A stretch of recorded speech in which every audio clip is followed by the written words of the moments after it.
අද අපි පටන් ගන්න යන්නේ ත්‍රිකෝණමිතිය පාඩම.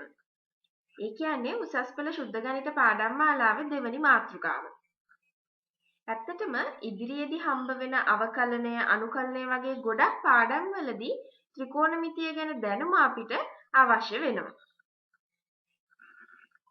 අද අපි කෝණ මිනුම් යටතේ කතා කරන්නේ ඉතාමත් සරල, ඕගොල්ලන්ට දැනටමත් යම්කිසි අදහසක් තියෙන විෂය කරුණු කීපයක් ගැන.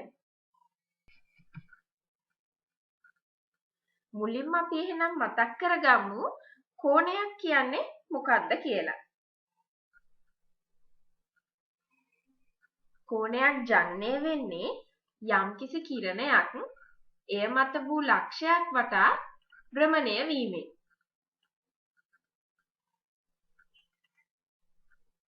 කෝණයක් අපි කාටසිය ඛණ්ඩාංග තලය නිරූපණය කරද්දී ආරම්භක රේඛාවේ සම්මත පිහිටීම විදිහට ගන්නේ x අක්ෂයේ ධන දිශාව.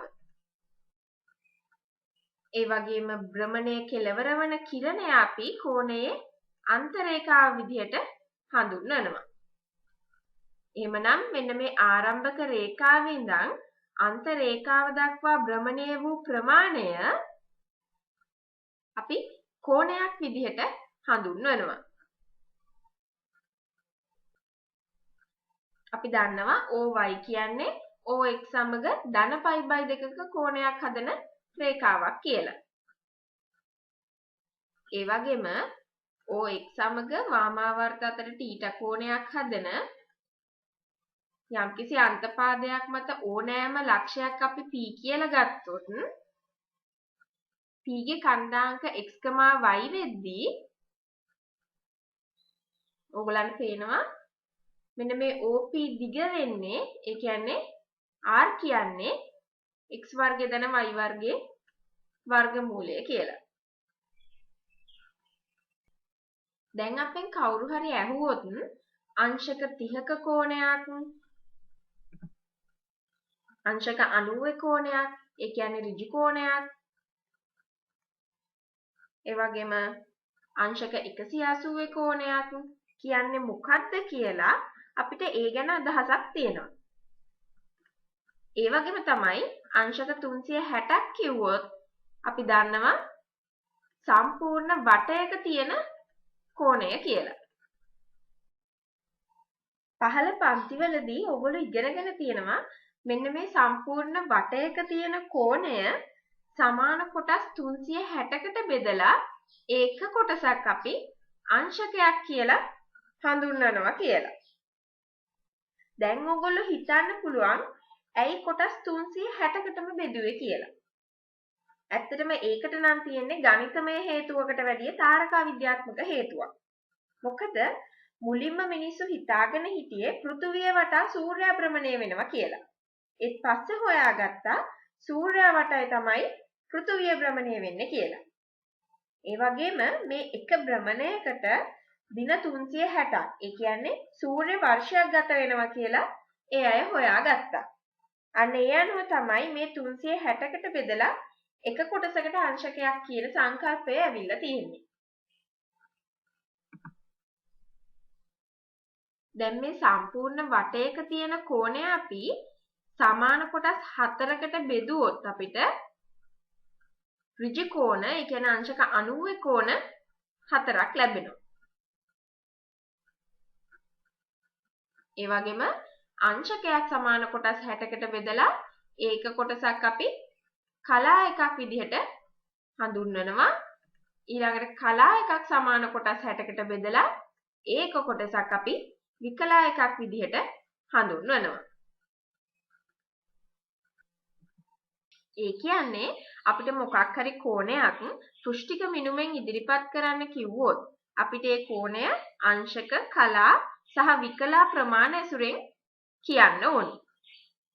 දැන් උදාහරණයක් විදිහට අංශක 35යි කලා 19 කියන කෝණය දිහා අපි බැලුවොත් අපිට සංකේත ඇසුරෙන් ලියන්න පුළුවන් අංශක 35යි ඒ වගේම කලා 19යි කියන එක මෙන්න මේ විදිහට.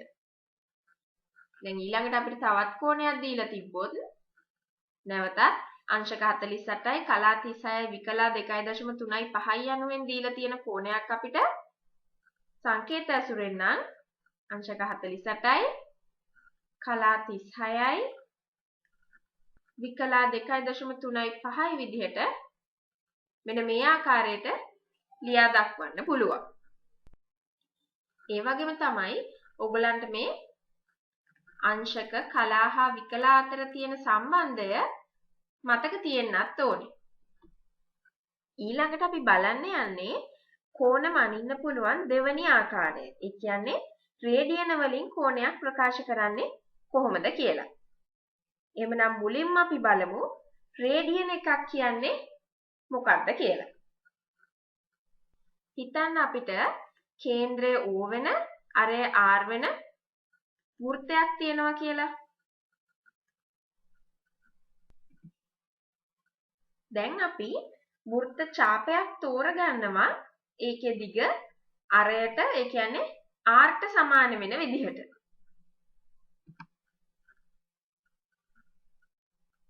මේ විදිහට අරයට සමාන දිගකින් යුත් ඡාපයක් මගින් වෘත්තයේ කේන්ද්‍රය ආපතනය කරන කෝණය රේඩියන 1ක් කියලා අපි හඳුන්වනවා.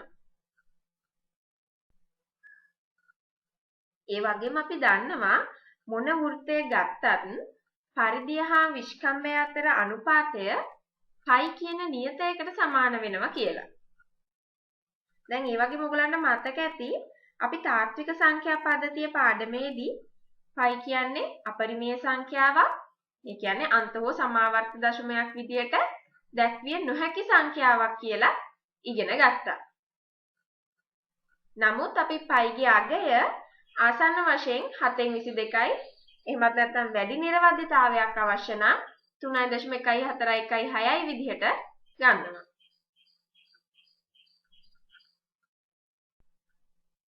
අපි සලකන යම්කිසි වෘත්තයක පරිධිය C කියලයි අරය R කියලයි ගත්තොත් ඒ කියන්නේ විස්කම්භය නම් 2R වෙනවා. දැන් එහෙමනම් පරිධිය වෙනුවට C එකම විස්කම්භය වෙනුවට 2R කියලා ආදේශ කළොත් අපි දන්නවා පරිධිය විදිහින් විස්කම්භය සමානව π කියන නියතයට අපිට ලැබෙනවා වෘත්තයේ පරිධිය සමානයි 2πr කියලා සූත්‍රයක්. එහෙමනම් දැන් අපි බලමු වෘත්තයේ පරිධිය මගින් කේන්ද්‍රය ආපාදනය කරන කෝණය කොච්චරක්ද කියලා. අංශක වලින් නම් අපි දන්නවා වෘත්තයේ පරිධිය මගින් කේන්ද්‍රය ආපතනය කරන්නේ අංශක 360ක කෝණයක් කියලා. රේඩියන් වලින් ගත්තොත් අපි දන්නවා දිග R වෙන වෘත්ත ඡාපයකින් නම් රේඩියන එකක කෝණයක් කේන්ද්‍රය ආපතනය කරනවා. එහෙමනම් මුළු පරිධියෙන් ඒ කියන්නේ 2πr දිගක් සහිත වෘත්ත ඡාපයකින් කේන්ද්‍රයේ රේඩියන 2π ප්‍රමාණයක කෝණයක් ආපතනය කරන්න ඕනේ. එහෙමනම් අපිට කියන්න පුළුවන් අංශක 360ක් කියන එක රේඩියන නම් 2π වලට සමාන වෙනවා කියලා. දැන් අපි දෙපැත්තම 2π වලින් බෙදුවොත් අපිට ලැබෙනවා රේඩියන එකක් සමානයි අංශක 180 බෙදීම π ආසන්න වශයෙන් නම් අංශක 57යි කලා 17යි විකලා 44යි. ඒ වගේම අපි දෙපැත්තම 360න් බෙදුවොත් අපිට ලැබෙනවා අංශක එකක් කියන්නේ රේඩියන π බෙදීම 180ක් කියලා. ඒ කියන්නේ අපි දැන් රේඩියන හා අංශක අතර සම්බන්ධයක් ගොඩනගාගෙන තියෙනවා. ඊළඟට අපි ඡාප දිග සඳහා ප්‍රකාශනයක් ව්‍යුත්පන්න කරන්න තමයි යන්නේ. කේන්ද්‍රය O සහ අරය R වෙන වෘත්තයක් ගමු.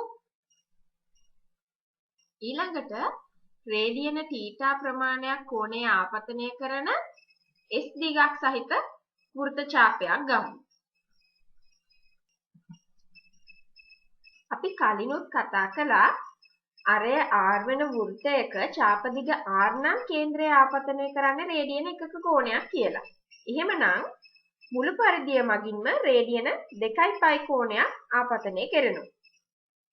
ඒ වගේම අපි දැන් S2ක් සහිත ඡාපයක් තෝරගත්තා රේඩියන θ කෝණයක් ආපතනය කරන විදිහට. එහෙමනම් අපිට මේ 2.5 හා θ අතර අනුපාතය 2.5 r හා s අතර අනුපාතයට සමාන බව ලැබෙනවා.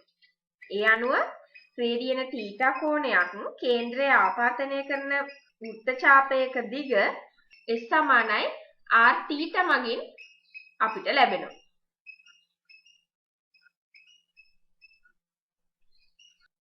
අන්තිමට අපි බලන්න යන්නේ කේන්ද්‍රයේ θ කෝණයක් ආපතනය කරන වෘත්ත ඛණ්ඩයක වර්ගඵලය හොයන්නේ කොහොමද කියලා. ආයිත් අපි කලින් ඇඳ වෘත්තයේම සැලකුවොත් අපි දන්නවා අරේ r වෙන වෘත්තයක වර්ගඵලය වෙන්නේ πr වර්ගය. ඒ වගේම සලකන කේන්ද්‍රික ඛණ්ඩයේ වර්ගඵලය අපි a කියලා ගත්තොත් කලින් ඡාප දිග සඳහා සමානුපාතයක් ගත්තා වගේම දැන් කේන්ද්‍රික ඛණ්ඩයේ වර්ගඵලය සඳහා අපිට සමානුපාතයක් ගන්න පුළුවන්. ඒ අනුව අපිට කේන්ද්‍රික ඛණ්ඩයේ වර්ගඵලය සඳහා a සමානයි භාගයක් r වර්ගයේ θ කියලා ප්‍රකාශනයක් ලැබෙනවා. දැන් අපි මේ දක්වා ඉගෙනගත සංකල්ප පාවිච්චි වෙන සරල නිදසුන් කීපයක් දිහා බලුවොත් ඔයගලන්ට පේනවා අපිට π ගියාගේ ආසන්න වශයෙන් 7/22යි කියලා ගන්න කියනවා. පළවෙනි ගානේ තියෙන්නේ අංශක 46 කියන කෝණය රේඩියන් වලින් ප්‍රකාශ කරන්න. අපි සම්බන්ධයක් හොයාගෙන තියෙනවා. අංශක එකක් කියන්නේ රේඩියන නම් π බෙදීම 180ක්. එහෙමනම් මට පුළුවන් අංශක 46 කියන කෝණය රේඩියන වලින් නම් 46 වැඩි කිරීම π බෙදීම 180 විදිහට ලියා ගන්න. π සඳහා ආසන්න වශයෙන් 7/22 ආදේශ කළොත් අංශක 46 කියන්නේ රේඩියන නම් 0.8.2.9යි කියලා පිළිතුර ලබා ගන්න පුළුවන්.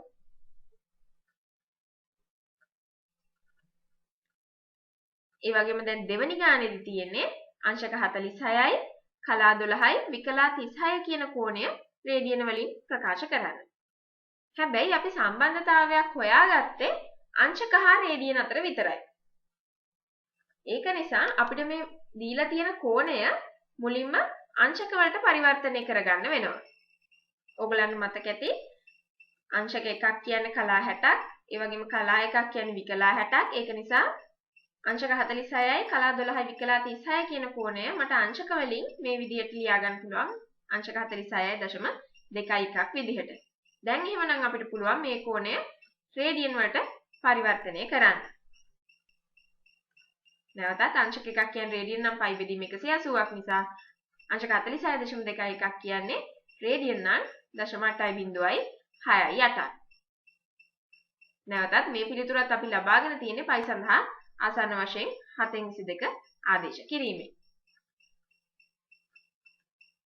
ඊළඟට තුන්වෙනි ගානේදී අපිට කියන්නේ රේඩියන් වලින් දීලා තියෙන කෝණයක් පෘෂ්ඨික මිනුමෙන්, ඒ කියන්නේ අංශක කලා හා විකලා ඇසුරෙන් ප්‍රකාශ කරන්න කියලා. අපි දන්නවා රේඩියන් එකක් කියන්නේ අංශක නම් 180 බෙදීම π. ඒක නිසා රේඩියන 2.2ක් කියන්නේ අංශක නම් ආසන්න වශයෙන් 126ක් වෙනවා කියලා පිළිතුර ලැබෙනවා. හතරවෙනි ගානේදී නැවතත් අපිට තියෙන්නේ රේඩියන් වලින් දීලා තියෙන කෝණයක් පෘෂ්ඨික මිනුමෙන් ප්‍රකාශ කරන්න. කලින් වගේම රේඩියන් එකක් කියන්නේ අංශක 180 බෙදීම π නිසා 2.271 180 බෙදීම π ගෙන් ගුණ කළොත් අපිට ලැබෙනවා ආසන්න වශයෙන් අංශක 130.07ක් කියලා. දැන් අපේ පිළිතුර අහලා තියෙන්නේ අංශක කලා සහ විකලා ඇසුරෙන් නිසා අපි මේ අංශක වලින් තියෙන කෝණය කලා හා විකලා ඇසුරෙන් ලියා ගන්න ඕනේ. අංශක එකක් කියන්නේ කලා 60ක්. ඒක නිසා අංශක 130.07යි කියන කෝණය අපිට පුළුවන් අංශක 130යි කලා 0.7 වැඩි කිරීම 60 විදිහට, ඒ කියන්නේ කලා 4.2ක් විදිහට ලියා ගන්න.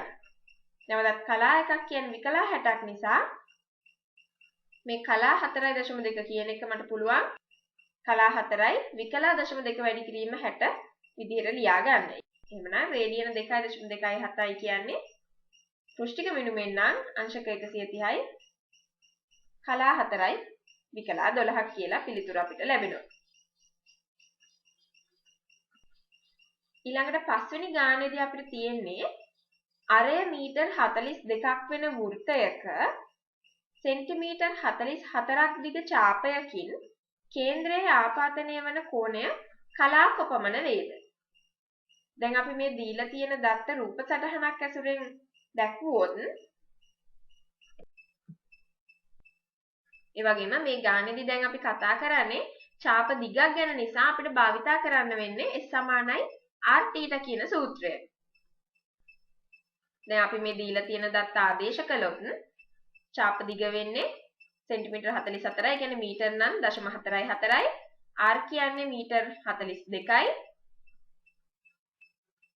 අපිට θ උක්ත කරගන්න පුළුවන් 0.44 බෙදීම 42 විදිහට. හැබැයි අපේ පිළිතුර බලාපොරොත්තු වෙන්නේ කලා කොපමණ වේද කියලා.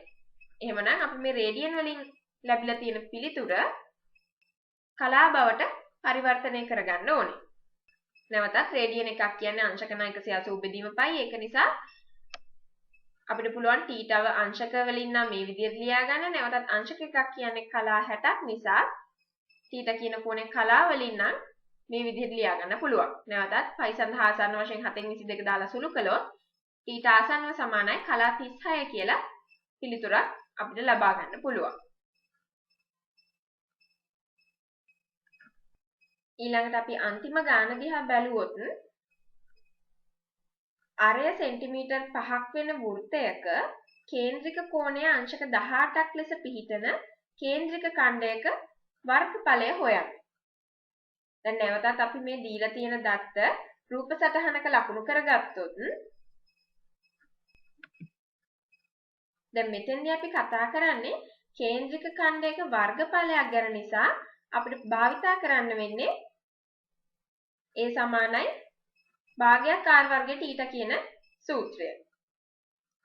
හැබැයි ඔයගලන්ට මෙතෙන්දී මතක තියෙන්න ඕනේ මේ සූත්‍රයේ මේ θ කියන්නේ යම්කිසි කේන්ද්‍රික ඛණ්ඩයක් මගින් කේන්ද්‍රයේ ආපාතනය කරන කෝණයේ රේඩියන් ප්‍රමාණය බව. එහෙමනම් අපි මුලින්ම මේ අංශක වලින් දීලා තියෙන කෝණය රේඩියන් බවට පරිවර්තනය කරගන්න ඕනේ. ඊට පස්සේ අපිට පුළුවන් දීලා තියෙන දත්ත සූත්‍රයට ආදේශ කරලා කේන්ද්‍රික ඛණ්ඩයේ වර්ගඵලය හොයන්න. අංශක එකක් කියන්නේ රේඩියන් 5/180ක් නිසා අංශක 18 කියලා දීලා තියෙන කෝණය අපිට රේඩියන් නම් 5/10ක් කියලා ලැබෙනවා. දැන් එහෙමනම් r සඳහා සෙන්ටිමීටර් 5 ඒ වගේම θ සඳහා රේඩියන 5/10 ආදේශ කළොත් කේන්ද්‍රික ඛණ්ඩයේ වර්ගඵලය 5ක් 5/4 කියලා අපිට ලැබෙනවා. නැවතත් π සඳහා ආසන්න වශයෙන් 7/22 ආදේශ කළොත් කේන්ද්‍රික ඛණ්ඩයේ වර්ගඵලය වර්ග සෙන්ටිමීටර් 3.933ක් කියලා අපිට පිළිතුර ලැබෙනවා.